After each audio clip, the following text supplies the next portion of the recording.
Hello আমার বন্ধুরা, তোমরা সবাই কেমন আছো?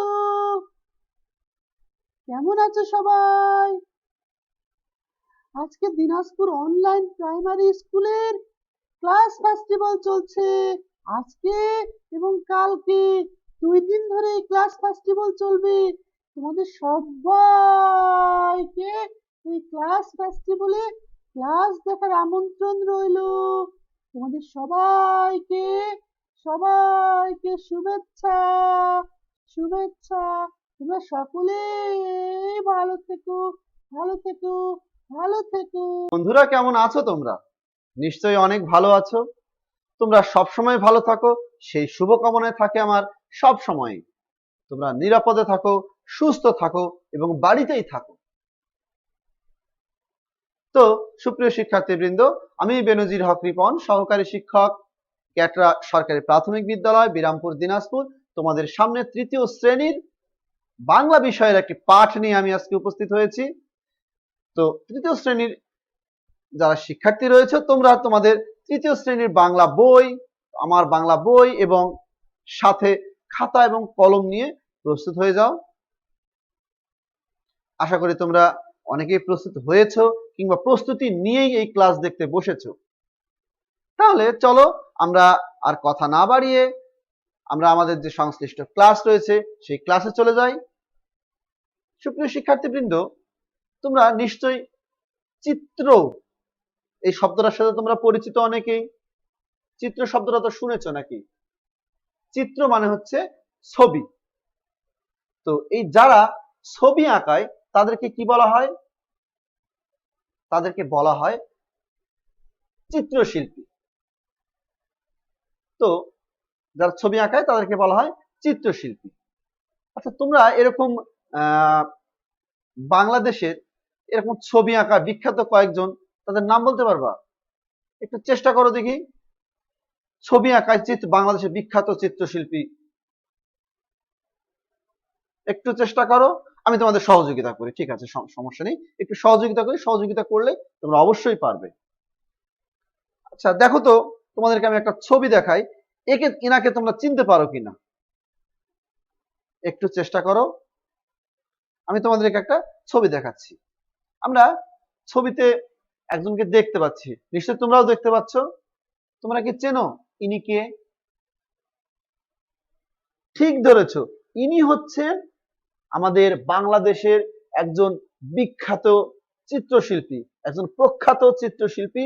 ইনি হচ্ছেন শিল্পাচার্য কি? শিল্পাচার্য জয়নুল আবেদিন। চিনেছো নিশ্চয়ই, নাম শুনেছো। ইনি কিন্তু আমাদের যখন দেশে দুর্ভিক্ষ হয়েছিল সেই সময় অনেক সুন্দর সুন্দর ছবি আঁকিয়েছিলেন আমাদের, কিন্তু অনেক সুন্দর সুন্দর ছবি, যেগুলো সারা বিশ্বে আমাদের এই বাংলাদেশকে একটা মুখ উজ্জ্বল করেছিল, বাংলাদেশে একটা পরিচিতি এনে দিয়েছিল।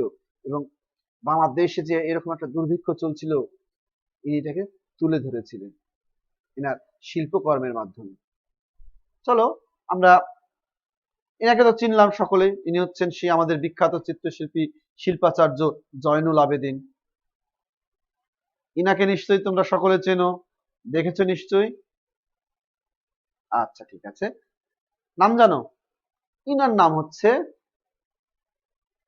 ইনি হচ্ছেন আমাদের দেশের বিখ্যাত বিখ্যাত চিত্রশিল্পী এস.এম. সুলতান। ইনি আমাদের দেশের বিখ্যাত চিত্রশিল্পী এস.এম. সুলতান। ইনি অত্যন্ত চমৎকার ভাবে ছবি আঁকতেন এবং শিশুদের জন্য, বিশেষ করে তোমাদের মতো বাচ্চাদের জন্য, ইনি হচ্ছে টিভিতে একটা প্রোগ্রাম করতেন এক সময়। আমরা যখন ছোট ছিলাম তখন ইনি আমাদের টিভিতে ছবি আঁকা শেখাতেন, খুব সুন্দর করে ছবি আঁকা শেখাতেন আমাদের। অত্যন্ত গুণী মানুষ এবং অনেক বড় মাপের একটা চিত্রশিল্পী। তো আমরা একে চিনলাম, এনাকে চিনলাম। প্রথমে চিনলাম কাকে? শিল্পাচার্য জয়নুল আবেদিনকে। এরপর আমরা এখন চিনলাম কাকে? এস.এম. সুলতান। এরপরে আমরা দেখি আরো কাউকে পাওয়া যায় নাকি। এই যে আমরা আরেকজনকে দেখতে পাচ্ছি, ইনিও একজন বিখ্যাত চিত্রশিল্পী।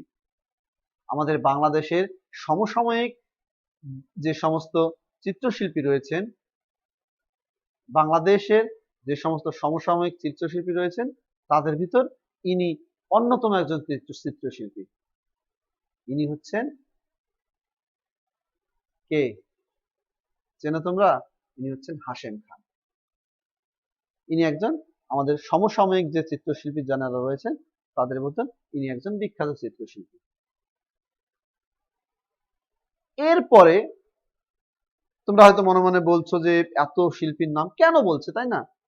চলো আমরা আরেকজনের দেখি। এই যে দেখো দেখি, আমরা আরেকজনের ছবি দেখতে পাচ্ছি, চিত্রশিল্পী দেখা যায়। কি চমৎকার করে হাসছেন ইনি।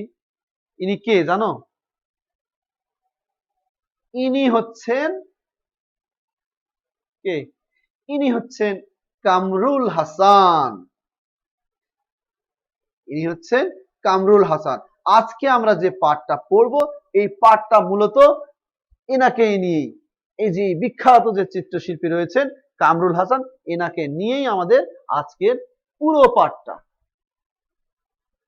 আমাদের আজকের যে পাঠ, এই পাঠের নাম হচ্ছে একজন পটুয়ার কথা। আচ্ছা, এটা কেমন কথা হলো বলতো? আমরা পড়বো কামরুল হাসানকে নিয়ে, আবার এখানে একটা কথা আসছে একজন পটুয়ার কথা, তাই না? আচ্ছা, পটুয়া মানে কি বলতো? আমার তো মনে খটকা যাচ্ছে, পটুয়া। আচ্ছা ঠিক আছে, আমরা পাঠ শিরোনামটা একটু লিখে নেই, তোমরা ততক্ষণ একটু চিন্তা করো এই পটুয়া মানে কি, এই পটুয়া শব্দের অর্থ কি। তাহলে আজকে আমাদের পাঠ একজন পটুয়ার কথা। তোমাদের যে খাতা রয়েছে সেই খাতায় তোমরা পাঠ শিরোনামটা লিখে নাও, একজন পটুয়ার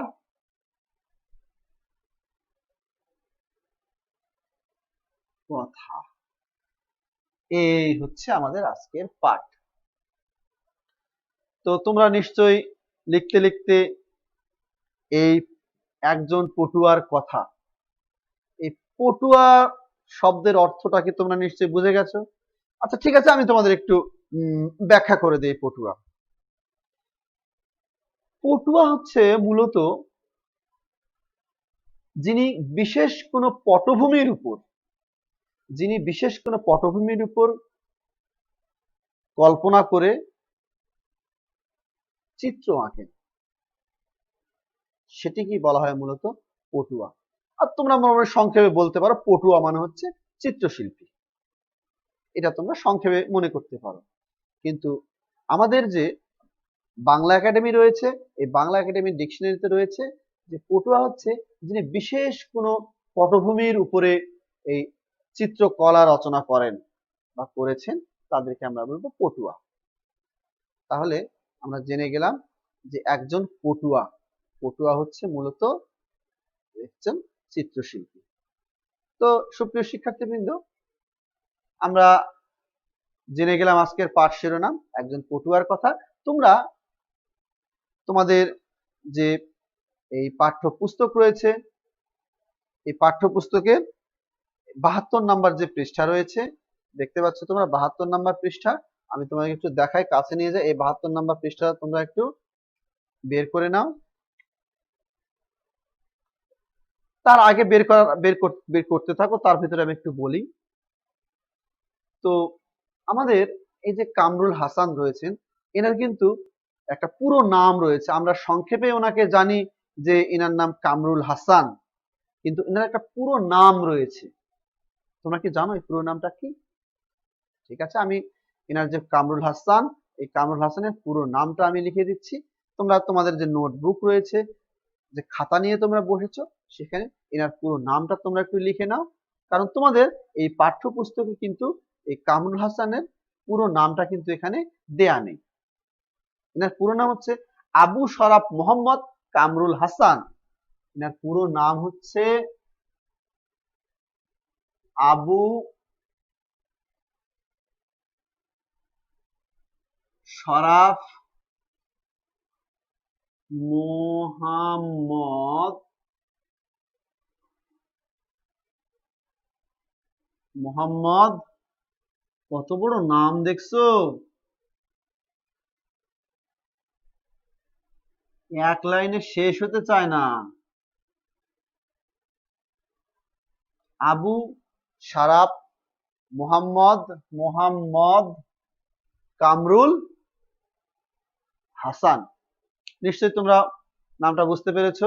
আবু শারাফ মোহাম্মদ কামরুল হাসান। স্ক্রিনেও তোমরা দেখতে পাচ্ছ যে আবু শারাফ মোহাম্মদ কামরুল হাসান। ইনার আমাদের এই বিখ্যাত যে চিত্রশিল্পী যিনি, এনার জন্ম হচ্ছে, তোমরা দেখতেই পাচ্ছ, এনার জন্ম 1921 সালে এবং ইনি মৃত্যুবরণ করেন 1988 সালে। এই বিখ্যাত চিত্রশিল্পী আবু শারাফ মোহাম্মদ কামরুল হাসান। আমরা এনার জন্ম এবং মৃত্যু সাল সম্পর্কে জানলাম। ইনি ছোটবেলায় অত্যন্ত মেধাবী ছিলেন। এই আবু শারাফ কামরুজ্জামান, যিনি আমাদের যে কামরুল হাসান যে চিত্রশিল্পী, ইনি একটা সময় ছিল যখন, সেটা সালটা হচ্ছে 1945 সাল। এই 1945 সালে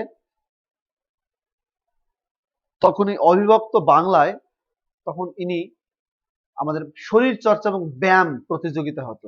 তখন দেখা যাচ্ছিল উনি 1945 সালে এই সেই যে বেঙ্গল রয়েছেন, এই গোটা বেঙ্গলের ভিতরে ইনি চ্যাম্পিয়ন হন সেই ব্যায়াম এবং শরীর চর্চার যে প্রতিযোগিতা রয়েছে।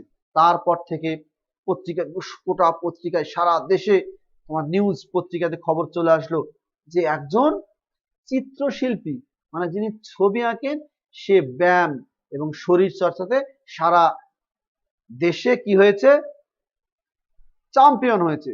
তারপর থেকে এনাকে সবাই চিনতে শুরু করলো যে ইনি হচ্ছেন সেই কামরুল হাসান। তো যাই হোক, আমরা এই কামরুল হাসান সম্পর্কে আরো বিস্তারিত অনেক কিছু জানবো। তো চলো, তোমরা হচ্ছে এতক্ষণে নিশ্চয়ই তোমাদের যে পাঠের 72 পৃষ্ঠা বের করতে বলেছিলাম, নিশ্চয়ই তোমরা সকলে বের করেছো এতক্ষণে। তাহলে চলো আমরা হচ্ছে এই যে 72 পৃষ্ঠা রয়েছে, সেই 72 পৃষ্ঠাটা বের করি। নিশ্চয়ই বের করেছো। তোমরা তোমাদের পৃষ্ঠাতে দেখো যে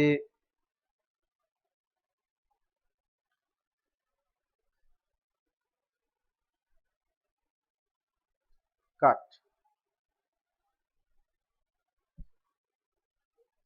আমরা এবার একটা রিডিং পড়ি। সকলে নিশ্চয়ই তোমরা প্রস্তুত। আমি পড়বো, তোমরা হচ্ছে আঙ্গুল বুলিয়ে যাবে। ওকে, আচ্ছা ঠিক আছে। একজন পটুয়ার কথা।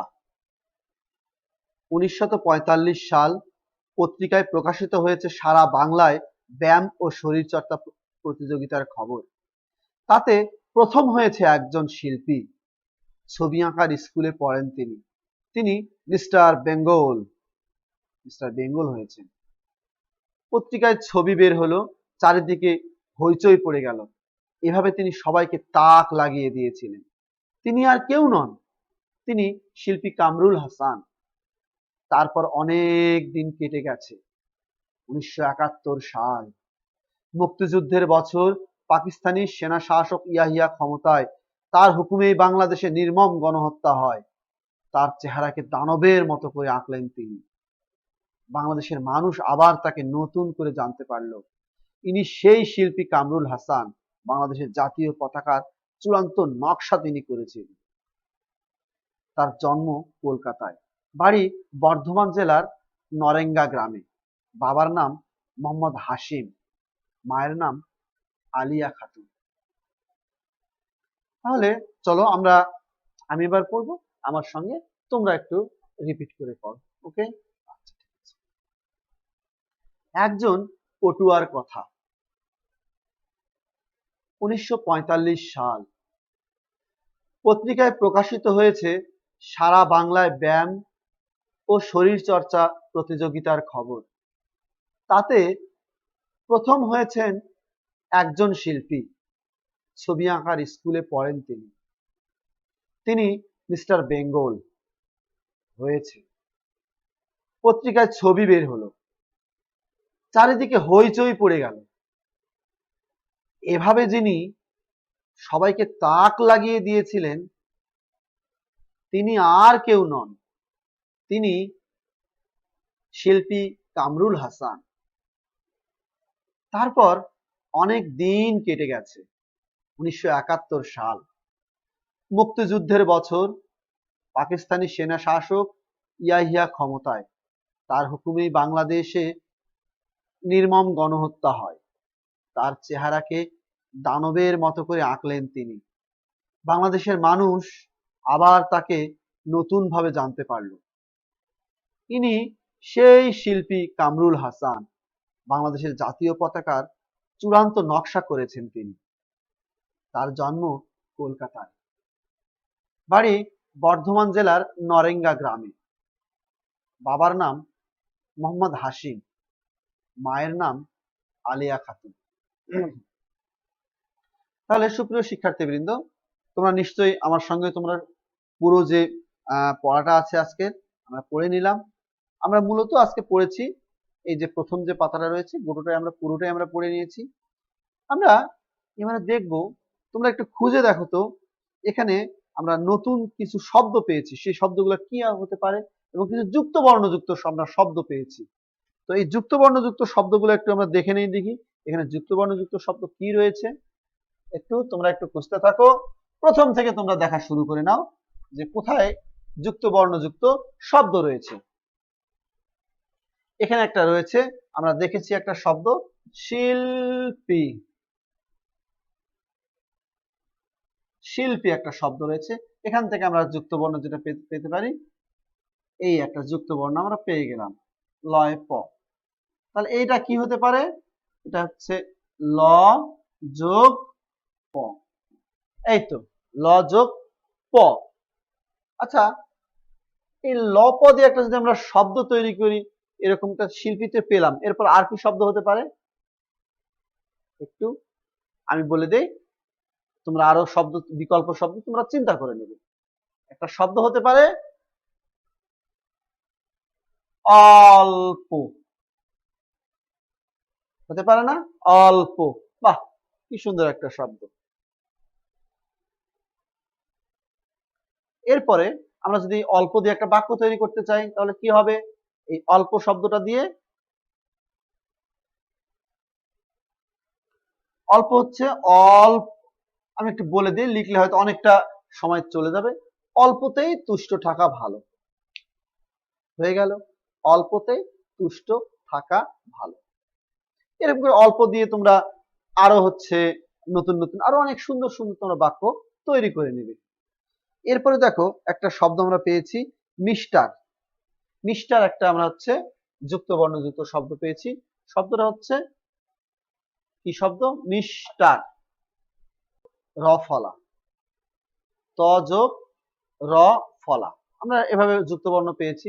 আরো পেয়েছি যুক্ত বর্ণ নির্মম, আমরা যুক্ত বর্ণ পেয়েছি কি নির্মম, যেখানে আমরা দেখেছি ময়ে রেপ দেখেছি, তাহলে সেখানে কি রেপ মানে হচ্ছে র যোগ ম, নির্মম। আচ্ছা, এরপরে আমরা হচ্ছে আরো যুক্ত বর্ণ দেখেছি বেঙ্গল, মিস্টার বেঙ্গল হয়েছিলেন বেঙ্গল। বেঙ্গল শব্দটা হচ্ছে উ গ, আমরা বেঙ্গল দেখেছি হচ্ছে উ গ, শব্দটা হচ্ছে উ যোগ গ,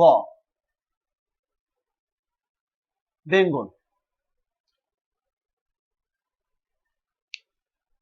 আমরা এরকম করে যুক্ত বর্ণ আরো যে সমস্ত রয়েছে সবগুলো ভেঙে নিই। মোটামুটি আমাদের এখানে যা ছিল আমরা কিন্তু সবগুলোই ভেঙে নিয়েছি। আরেকটা উ গ দিয়ে আরেক, এখানে এর ভিতরে আরেকটা ছিল নরেঙ্গা গ্রাম। এই নরেঙ্গা গ্রামে এই তোমার যে কামরুল হাসান আমাদের যে শিল্পী রয়েছে, ইনি এই নরেঙ্গা গ্রামেই জন্মগ্রহণ করেছে। আচ্ছা সুপ্রিয় শিক্ষার্থীবৃন্দ, আমরা আজকে মূলত কি করলাম?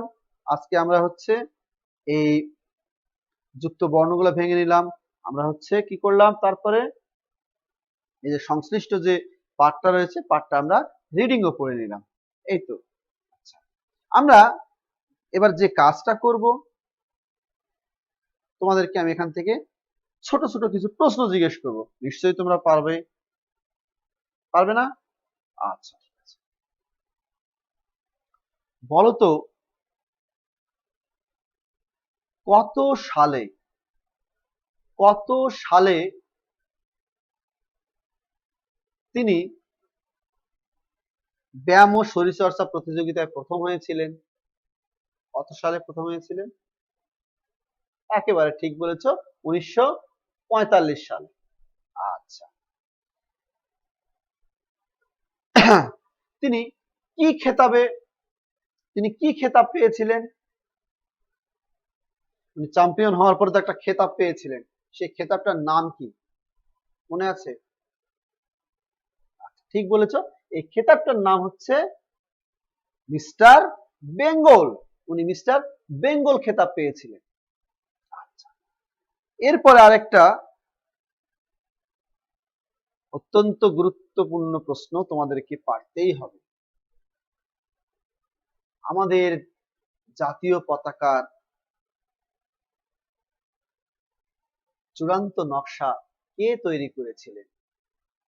আমাদের যে জাতীয় পতাকা রয়েছে, এই জাতীয় পতাকার চূড়ান্ত নকশা কে তৈরি করেছিলেন? জাতীয় পতাকার চূড়ান্ত নকশা কে তৈরি করেছিলেন? আমাদের পতাকার নকশা তৈরি করেছিলেন কামরুল হাসান। এই সেই কামরুল হাসান যার গল্প আমরা এতক্ষণ থেকে পড়ছি। এই কামরুল হাসানই আমাদের এই জাতীয় পতাকা নকশা তৈরি করেছিল। তো সুপ্রিয় শিক্ষার্থীবৃন্দ, আমরা এ পর্যায়ে আমাদের যে পাঠটি রয়েছে, তোমাদের জন্য ছোট্ট একটা বাড়ির কাজ থাকবে। সেই কাজটা হচ্ছে যে এই পাঠটা থেকে তোমরা 5টা প্রশ্ন তৈরি করবে। সেই প্রশ্নগুলা কি দিয়ে তৈরি করবে তোমরা? আমি একটু লিখে দিচ্ছি, হিংস দিয়ে দিচ্ছি একটু। এই সমস্ত গুলো ব্যবহার করে তোমরা 5টা প্রশ্ন তৈরি করবে। এটাই তোমাদের বাড়ির কাজ। সেটা হচ্ছে কে কি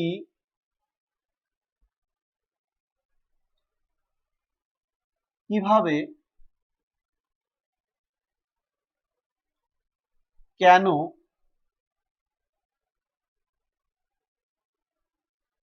কখন?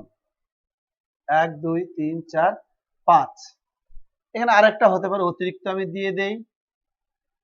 সেটা হচ্ছে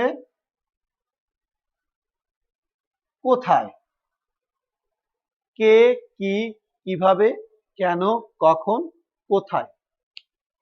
এই যে আমি কয়েকটা দিয়ে দিলাম, এগুলোকে হিন্টস মনে করে তোমাদের এই যে সংশ্লিষ্ট আজকের যে পাঠটা রয়েছে, এখান থেকে তোমরা 5টা প্রশ্ন তৈরি করবে এবং 5টা প্রশ্ন নিজে নিজেই তৈরি করার পরে সেগুলোতে নিজেই আবার উত্তর লিখবে।